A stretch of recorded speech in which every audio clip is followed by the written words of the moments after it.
Terima kasih Bang. Cuma hanya memberikan sebuah pendapat aja bahwa sebagai warga negara Timor Leste, negara kecil yang baru merdeka 23 tahun, masih muda sekali, tapi dengan politik diplomasi kami atau politik luar negeri lah kami mau bilang, politik luar negeri kami adalah kami tidak punya musuh dan kami juga tidak punya aliansi, kami hanya punya sahabat.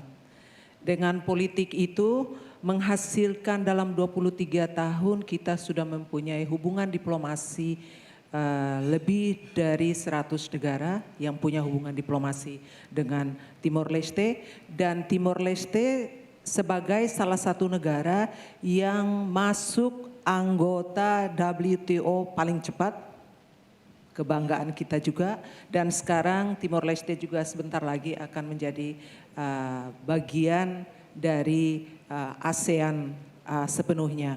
Dan kami berhasil dengan seorang leader tokoh kami, yaitu kami panggil Mombot Shanana, berhasil melakukan negosiasi yang penuh dengan persahabatan dengan Australia, dan kami berhasil mempunyai batas laut dengan Australia, dan kami berharap dengan Indonesia sebentar lagi juga melalui dialog yang diketuai oleh Bapak, kita bisa mencapai sebuah perjanjian yang baik sekali dengan sebuah negosiasi yang penuh dengan persahabatan dengan negara tetangga kita, yaitu Indonesia, batas laut dan batas darat.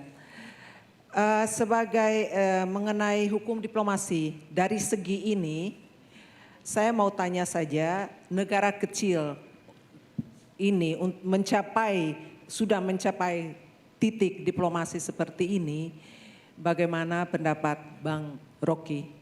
Karena saya bangga juga pasportnya Timor Leste menduduki urutan keempat di ASEAN.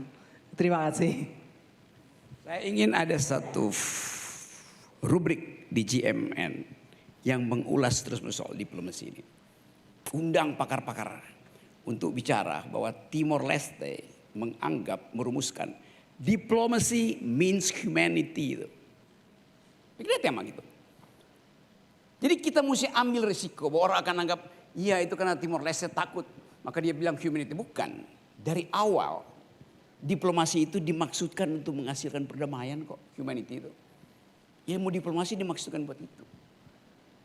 Jadi kalau saya merasa bahwa saya bagian dari humanity, maka diplomasi yang harus diunggulkan adalah diplomasi based on the force of the better argument.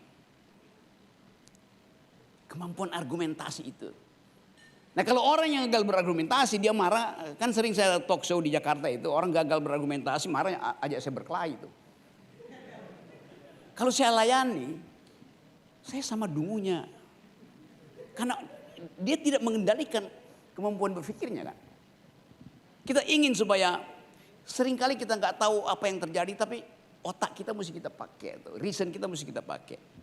Many times we must reason without knowing whether our facts are true, but we do want our reasoning to be correct.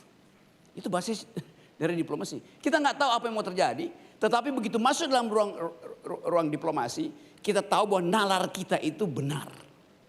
Walaupun fakta di depan kita itu ngaco.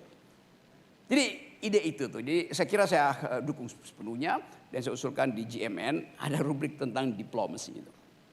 Nah itu di dalam rubrik itu orang dengar tentang retorika, itu logika tuh. Enggak usah wawancara tapi ada rubrik cuplikan-cuplikan di mana diplomasi itu diunggulkan karena force of the better argument. Pikiran Nelson Mandela dia ucapkan di situ. Indonesia ada orang jago namanya Sultan Syahrir, ada Haji Agus Salim tuh, Malaysia siapa kok yang menteri yang pinter itu. Jadi kita belajar bahwa bring ideas, bring logics, bring reason back into politics. That's what we want. Itu yang kita inginkan. Itu yang namanya diplomasi. Ini usulannya pada GMN.